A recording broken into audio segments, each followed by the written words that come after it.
Hola, ¿qué tal? Buenas noches a todas las personas que se están conectando. Yo soy Paulo Santamaría y estaré con ustedes esta noche de viernes aquí en Género y Deporte. Agradecemos las facilidades otorgadas a la Dirección General del Deporte Universitario y al staff de comunicación para la transmisión de este programa.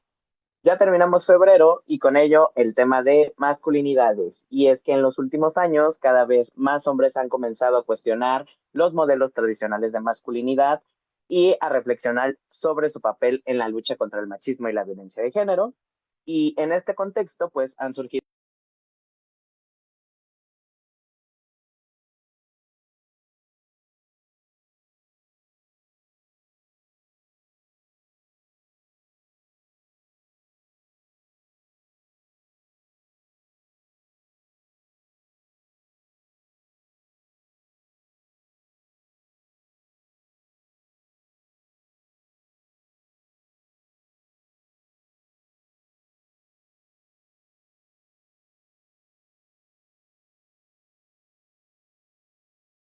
la lucha feminista. Y pues bueno, muchas gracias, Miquel, por acompañarnos esta noche. Miquel Armenta López, él es egresado de la Universidad Autónoma de la Ciudad de México en la Academia de Arte y Patrimonio Cultural, además de diplomarse en las mujeres en las ciencias sociales, género y políticas feministas. Es gestor cultural y fundador activo del proyecto Laboratorio para Vatos, un proyecto de reeducación antipatriarcal, cofundador de Vatos Trabajando, colectivo de vatos y proyectos antipatriarcales. Miquel, muchas gracias por acompañarnos esta noche. Y bueno, pues me gustaría empezar esta charla pues con una pregunta como, pues sí, creo que la hice también con el invitado pasado, como para abrir el espacio, acerca de qué pensábamos de las nuevas masculinidades. Hola Pablo, pues muchas gracias por la invitación. Encantado de estar acá con tu audiencia. Bueno, pues se le puede decir nuevas masculinidades, masculinidades no violentas, masculinidades disidentes. Hay muchos nombres con los que podemos empezar a nombrar estos movimientos y estas dinámicas de hombres replanteándose su masculinidad, cómo la habitan, sus relaciones a partir de la masculinidad. Y bueno, pues creo que eh, si hemos visto cada vez más auge en esto es gracias a la presión de nuestras compañeras feministas que han hecho una gran labor en generar información, en generar acceso a ella. Y bueno, pues eso sin duda alguna nos ha trastocado y bueno, sumarnos a lo que nos convocan, me parece que es una responsabilidad histórica que tenemos que asumir en cuanto antes. Sin embargo, pues no es fácil, ¿no? Sumarse a estas luchas, a estos movimientos sociales. Y bueno, es muy complejo de repente tratar de entender como hombres, como vatos, cuál es nuestro papel, cuál es nuestro lugar, ¿no? Y sobre todo, ¿cómo le hago, no? Estas preguntas que son muy válidas en nuestros procesos, pues muchas veces no tenemos referencias para poder responderlas, ¿no? Bueno, pues es un tema complejo, pero para eso estamos abriendo este tipo de espacios. Sí, es súper importante hablarlo, ¿no? Porque creo que nadie los pone sobre la mesa. O sea, hablamos sí del trabajo que están haciendo las compañeras feministas, pero ¿Mm? realmente nadie se replantea la posición de las masculinidades ante esta situación, ¿no? Y entonces eso me lleva justo a preguntarte, ¿qué piensas tú o que cuáles serían las estrategias que se deberían de empezar a considerar para que los hombres cisgénero, heterosexuales, tomen conciencia de sus privilegios y comienzan a involucrarse activamente en la transformación de las relaciones de género? Creo que una estrategia importante, querido Paulo, es sí hablarle a los hombres sobre los privilegios que tenemos, cómo se sostienen, pero sobre todo también hablar y hablar cada vez más ampliamente y a fondo sobre los costos que tenemos que pagar para mantener dichos privilegios, ¿no? Y para esto nos podemos ir un poco a los datos. Eh, pues tenemos una tasa de suicidios muy amplia, muy alta, ¿no? De este fenómeno y tendremos que entender por qué, ¿no? ¿Qué hay detrás de ello?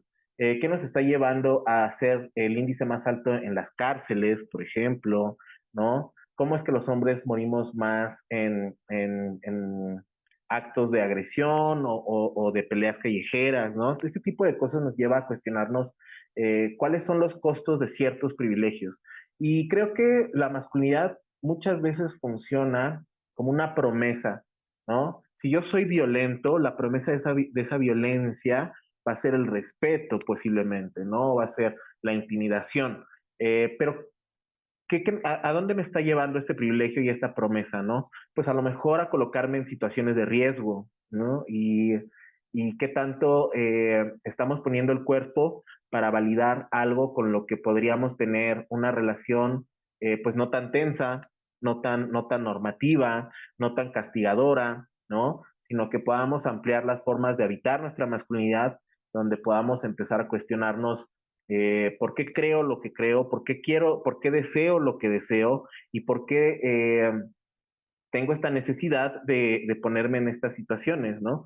¿Qué es lo que estoy tratando de validar, por ejemplo? ¿Qué estoy tratando de demostrar, ¿no? Son cuestionamientos que se van dando en el proceso, pero no son fáciles de darse cuenta, ¿no? Sí, sobre todo, bueno, lo reflexionándolo como masculinidad disidente en el sentido de habitar la masculinidad desde la identidad trans, pues muchas veces cuando se transita a esta masculinidad intentamos no replicar pues la historia hegemónica, ¿no? O sea, terminar siendo parte de esta masculinidad que todos conocemos, de la cual ya hemos hablado en todos los programas anteriores. eh, Claro. pero sí, justo abandonar la masculinidad hegemónica, eh, pues justamente nos lleva a cuestionarnos, eh, pues sí, o sea, qué papel estoy teniendo en los rollos de violencia, o sea, porque hablamos mucho de violencia, pero poco nos ponemos a pensar realmente qué tipo de violencia estamos habitando, desde dónde la habitamos y qué tan violentos somos con nosotros mismos, ¿no? Entonces eso me lleva a pensar, eh, ¿qué papel crees que deberían asumir los hombres cuando hay denuncias o justo antes de llegar a la denuncia, a la prevención de la violencia, ¿no? O sea, especialmente cuando sabemos que hay cientos y cientos de compas y de vatos acusados de algún delito, pero sí justo, o sea, la prevención de la violencia para llegar, antes de llegar a, es importante en la construcción de la masculinidad o de estas masculinidades disidentes. Entonces, dentro de la incidencia política, ¿cómo crees o qué papel crees tú que debería asumir los hombres o repensar los hombres desde ese espacio? Bueno, primeramente creo que tenemos que trabajar mucho en reconocernos como víctimas de un sistema. Somos, digamos, la principal víctima de un sistema que casi casi nos obliga, nos recluta a comportarnos de ciertas maneras, a usar nuestro cuerpo de ciertas maneras, a pensar, ¿no? Y a desear de ciertas maneras. Y creo que uno de estos ejercicios profundos es que tenemos que asumir la responsabilidad, pero para ello creo que es importante eh, responsabilizarnos desde un papel no de víctimas, ¿no? Pero sí reconocernos como como principales víctimas, o más bien, somos la primera víctima del sistema patriarcal, pero no la principal, ¿no? Es decir, a través de este reclutamiento solemos dominar, solemos intimidar, solemos violentar a mujeres, a niños, a niñas, a otros seres humanos, por supuesto a otros hombres, ¿no?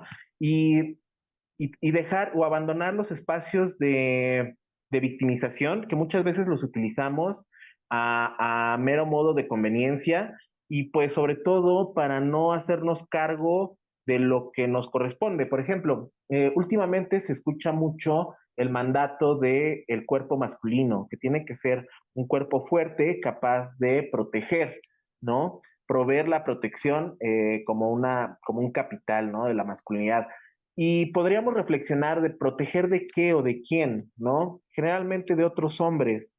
Y tal vez no tendríamos que asumir el mandato de la protección si los hombres empezáramos a cuestionarnos qué nos lleva a convertirnos en un arma o un riesgo para las demás personas que se tengan que proteger de nosotros, ¿no? Entonces, en ello ya entra, por ejemplo, el empezar a cuestionar si lo que queremos es proteger o si lo que queremos es empezar a cuidar, porque son de las cosas que no sabemos, ¿no? Son de las cosas que nos hemos negado y de los que nos han mutilado, y que este cambio de perspectivas pues son importantes para empezar a dejar de sostener estos mandatos que nos llevan pues por un lado, a fomentar y a sostener la violencia y por otro lado, a no hacernos responsables, ¿no?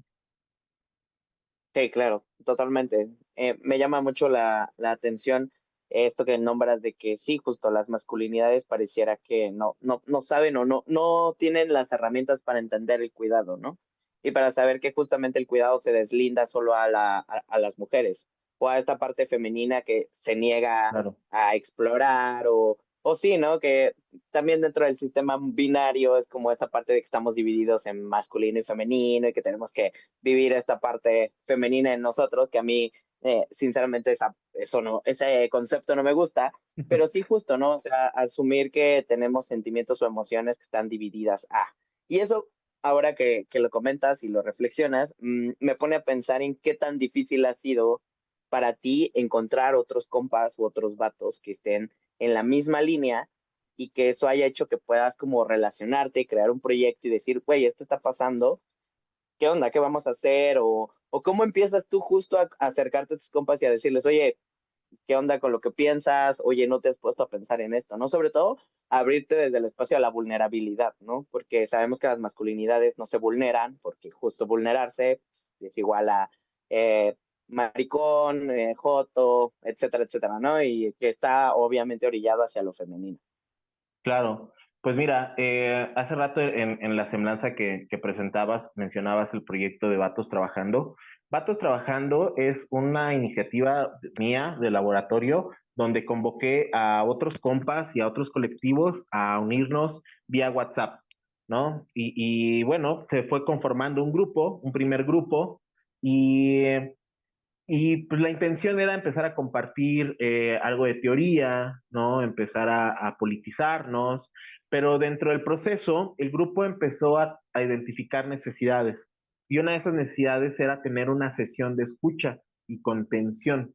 Y eso me pareció increíble porque no fue algo que yo estuviera previendo. En realidad salió en el proceso y salió por parte de ellos. Entonces esto me parece muy importante porque las metodologías que vamos utilizando nos interesa sistematizarlas y registrarlas, pero también entenderlas como ensayos, ¿no? Y que son movibles, ¿no? Son dinámicos. Y bueno, pues así ha sido el proceso de ir, no quiero decir perfeccionando un método, pero sí cumpliendo con ciertos objetivos con los que nos vamos topando, ¿no? Y uno de esos objetivos es que queríamos tener un espacio para la escucha, pero no solamente para la contención, también un espacio para transitar el dolor, para transitar la vergüenza, ¿no? Para transitar lo difícil que puede llegar a ser asumir y darte cuenta de que somos violentos, de que ejercemos violencia, ¿no? Y el camino de la deconstrucción, pues no es un camino que sea fácil, ¿no? No es un paseo por el parque, en realidad son días duros, y una de las cosas que nosotros identificamos es que es muy complicado transitarlo solo. Necesitamos redes, necesitamos colectivizar nuestros procesos, pues no quiero llamarle malestares, porque una de las cosas con las que siempre tratamos de trabajar es no centrarnos en nuestros malestares, sino siempre trabajar desde lo relacional, ¿no? Con las compañeras, con otros vatos, bueno, con muchas cosas, ¿no? Prácticamente tú sabes que este sistema atraviesa hasta la cocina, si quieres llamarlo así, ¿no? Hasta la cama incluso. Entonces, y por otro lado, pues nos encontramos con que los vatos, no sabemos cuidar porque no nos educaron para ello. Entonces, dentro de nuestra lógica patriarcal, el cuidado es una ética femenina, ¿no? Y de lo que estamos intentando acá es que en una lógica feminista, el cuidado es una ética humana, ¿no? Entonces, sostener la vida, ¿no?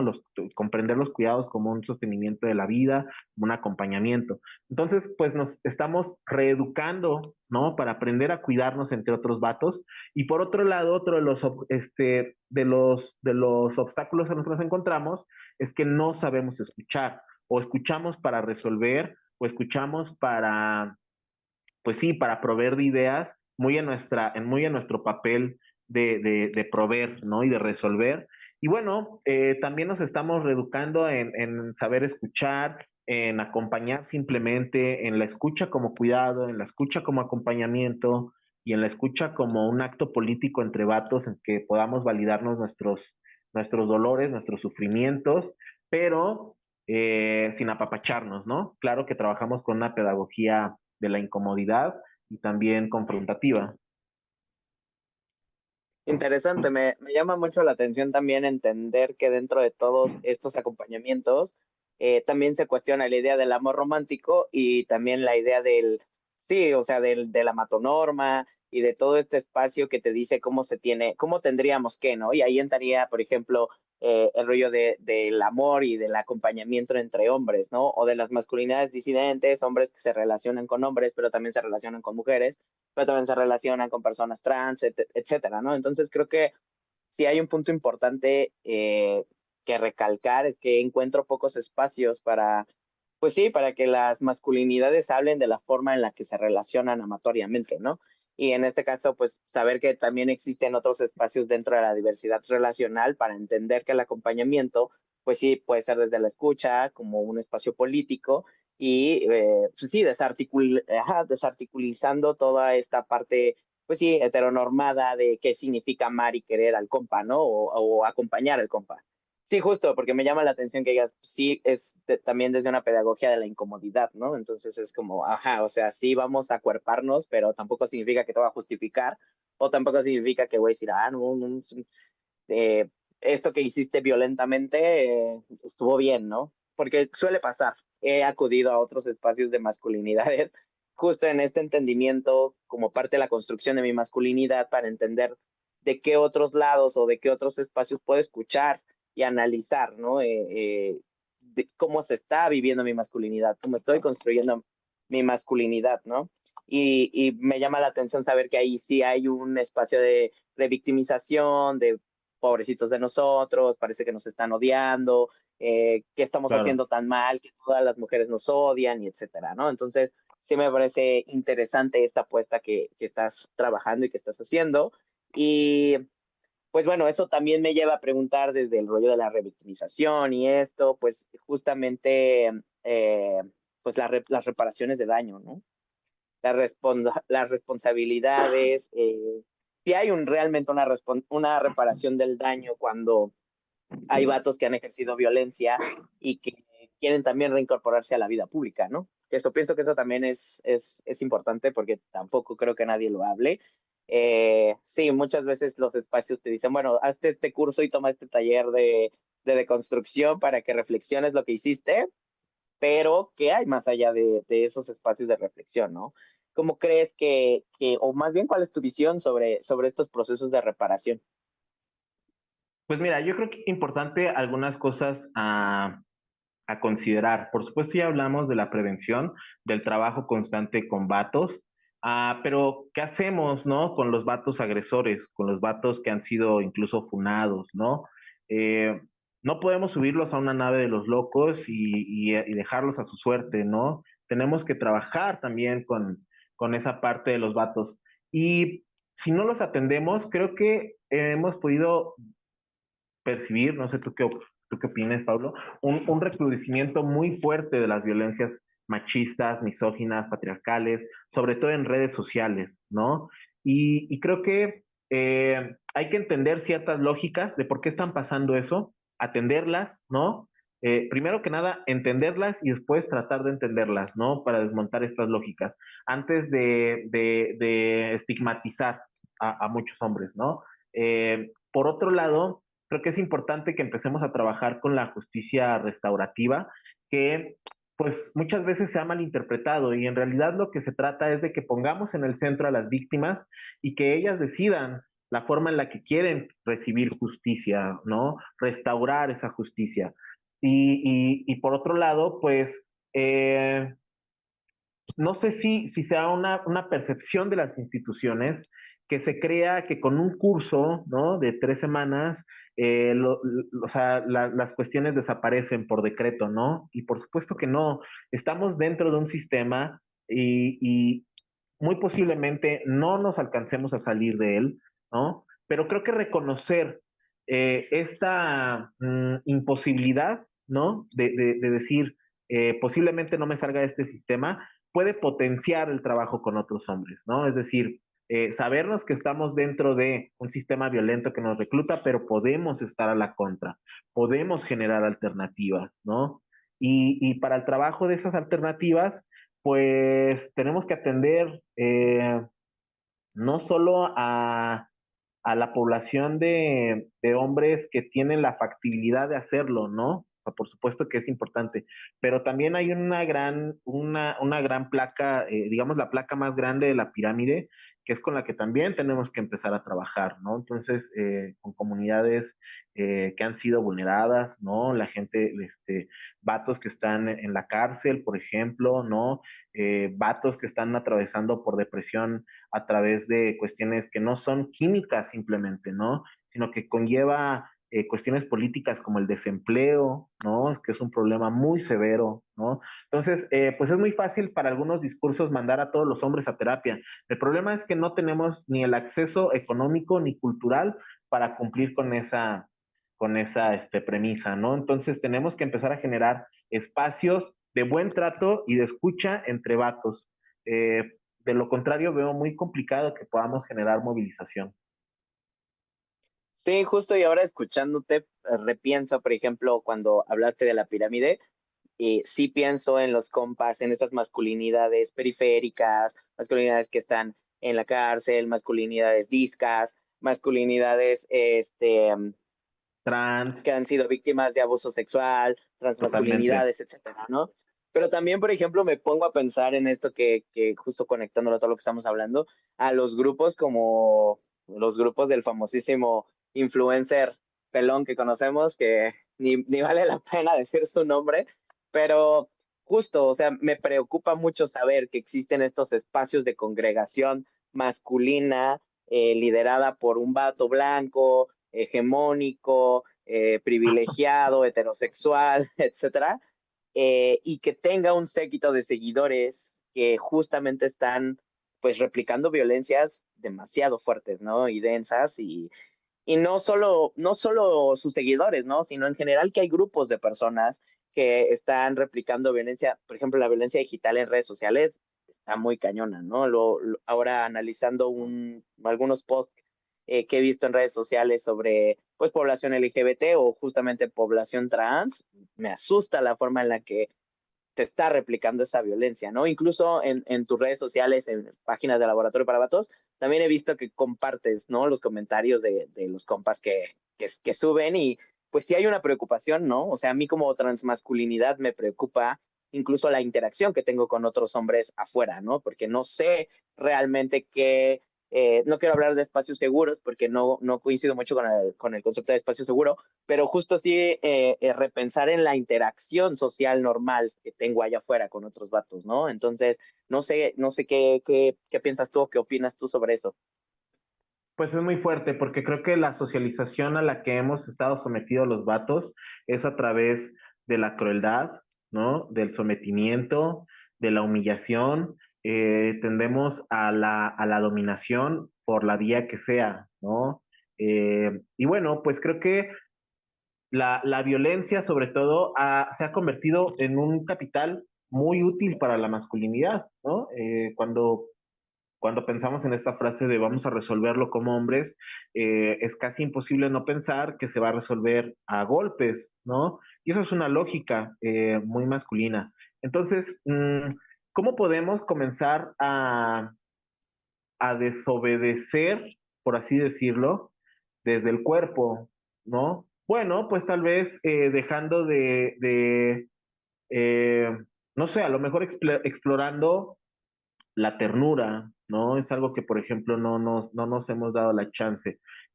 Darnos la oportunidad del cuidado, ¿no? Por ejemplo, de la escucha, ¿no? Que ya poner el cuerpo ahí, en esas cuestiones, ya uno empieza a poder identificar cómo es que operan estos sistemas dentro de nosotros, ¿no?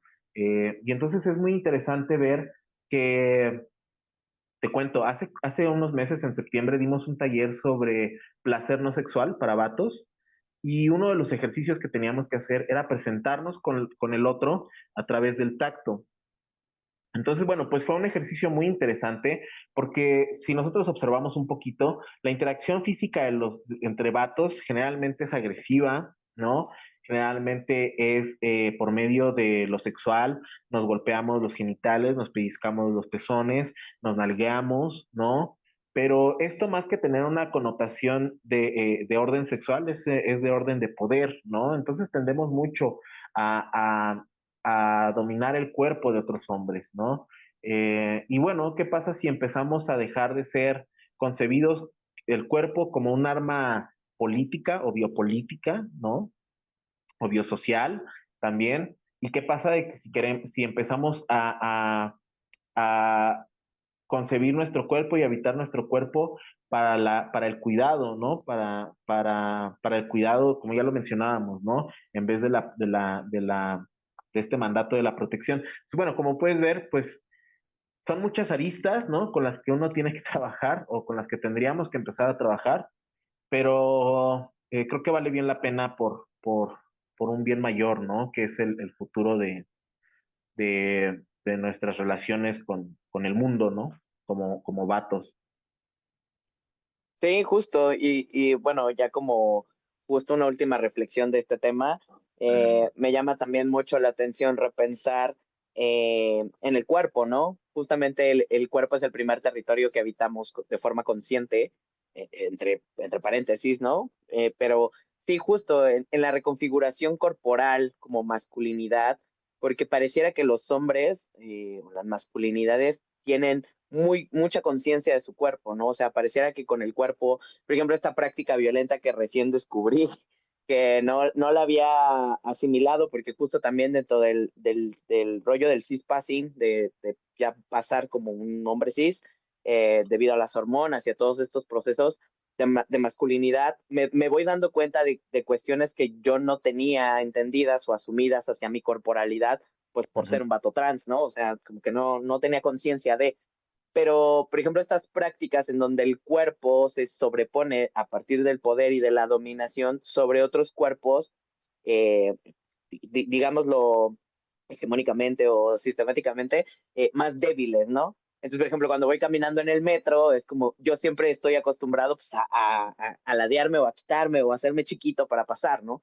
Y recién descubro que esta práctica de que, bueno, los hombres, cuerpo grande, es como voy a pasar, quítate, ¿no? Entonces, ujú, creo que también esto conectado a lo que comentas o a lo que platicas, la reapropiación y el entendimiento de tu cuerpo como un arma política o como un espacio político, territorial, que te permita también no solo abrirse para la dominación y el poder, sino también para, pues, para abrazar, para acompañar, ¿no? Y que justo también se reflexione el uso de los espacios públicos para el cuerpo masculino, ¿no? En el gym, en los baños, sobre todo en los baños, por ejemplo, también lo repienso como un espacio altamente violento, aunque pareciera que no, pero bueno, no vamos a hacer incidencia en ese punto, pero sí específicamente el uso del cuerpo masculino en los espacios públicos, ¿no? Porque también, ujú.